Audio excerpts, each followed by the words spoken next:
Heirloom and open pollinated tomatoes are the best. You always know what you're going to get, and they never disappoint. You can save seeds generation after generation, continually collecting reliably epic harvests year after year.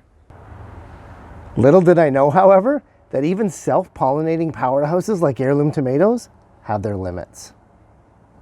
Join me on this multi-year journey where, unbeknownst to me, I accidentally create my very first tomato hybrid.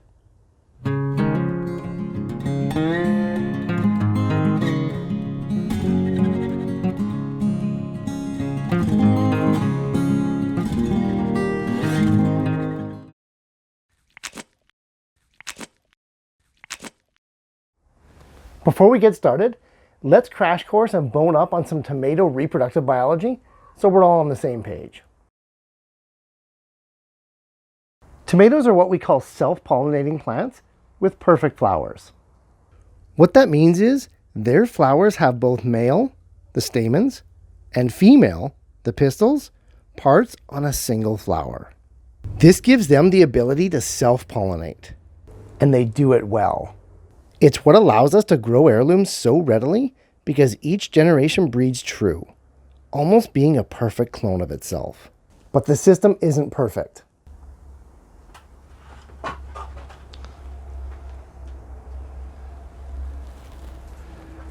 That pollen is not self-contained, and it's free to travel by wind or gravity if the chance arises. In the 12 years of saving my own seeds from the dozen or so heirloom varieties that I grow, I've never had a problem. Until this year, which means last year. Because a cross-pollination issue won't show up in the current growing year. It only manifests itself when you save those seeds, germinate them, and grow that next generation of tomato plants. It's not at all hard to do on purpose, but it's quite rare for it to occur on its own. Let me tell you what happened. As I usually do every winter, that year I sowed my batches of tomato seeds with eager enthusiasm about the coming year. At this point, it's getting to be routine, but a well-oiled machine that I welcome every time. The summer of 2020 was a bit of a different year in that a lot of my outdoor beds were dedicated to things like these peppers, garlic, and carrots. And the tomatoes that I did grow outside were just some Romas and a few other determinants. No problem there, as it left the entire greenhouse for the vine growing indeterminates. There's plenty of space, and normally this is fine. And even though I religiously collect seeds from my heirlooms every year, the close proximities have never been a problem. Until now. In my greenhouse, every indeterminate vine has its own wire system. At 14 feet high, there's more than enough room to grow, and each plant gets its own space. And I distinctly remember the setup that I had last year. I had 2 sweetie tomatoes here on the left, with 1 Earliana over there on the far right. Nearing the end of the season, Like right about now, all the tomato plants were still in full bloom, being in the greenhouse and all, but a branch from the Earliana had fallen over, and it needed support. In a rush, as I always am, I fastened the branch to the closest wire and just moved on. well, that wire, this one here, happened to be attached to a big sweetie plant.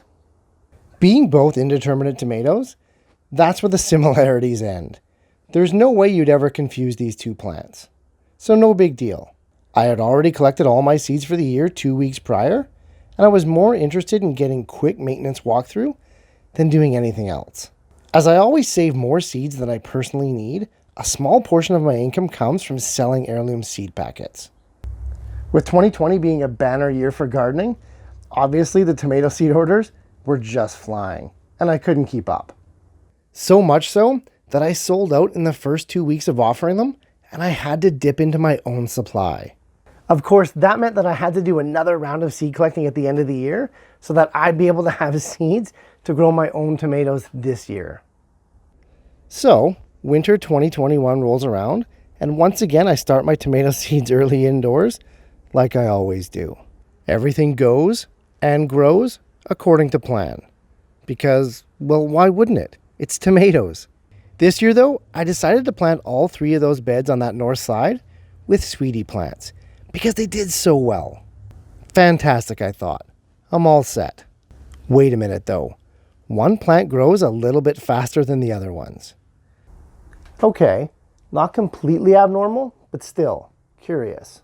Once the fruit begins to form, a familiarity takes hold, and I think, okay, I just planted a single Earliana by mistake. But as the season progresses, the fruit maxes out at around a golf ball size. Much smaller than a typical Earliana, but still heaps bigger than a sweetie. Okay, so the tomatoes themselves aren't as large as a typical Earliana, but the quantity is very close to a sweetie. What the heck happened? That's when it clicked. This plant is a perfect hybrid of the 2 heirloom tomatoes. Literally a textbook combination of the visual fruiting traits that each of these plants have. Amazing. Just one instance of cross-pollination, and I've got my very own hybrid.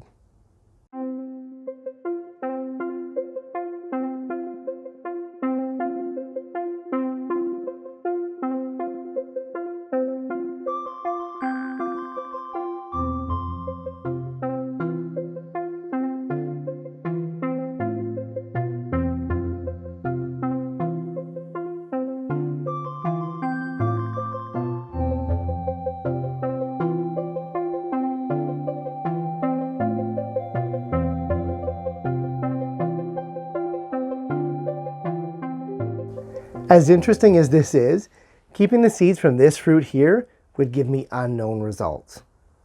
That is, being a hybrid, the outcome of the next generation of fruit cannot be predicted. We have no idea what genes are going to line up and what the traits of the fruit is going to look like. And although this is precisely how new varieties of tomatoes are formed, to get these guys to an open pollinated, reliably predictable state is going to take generations. My plan for now is to obviously relabel all the seeds that I save from that batch, enjoy the heck out of these supersized cherry tomatoes for the rest of the summer, and probably be a little bit more careful with my heirloom seed saving in the future.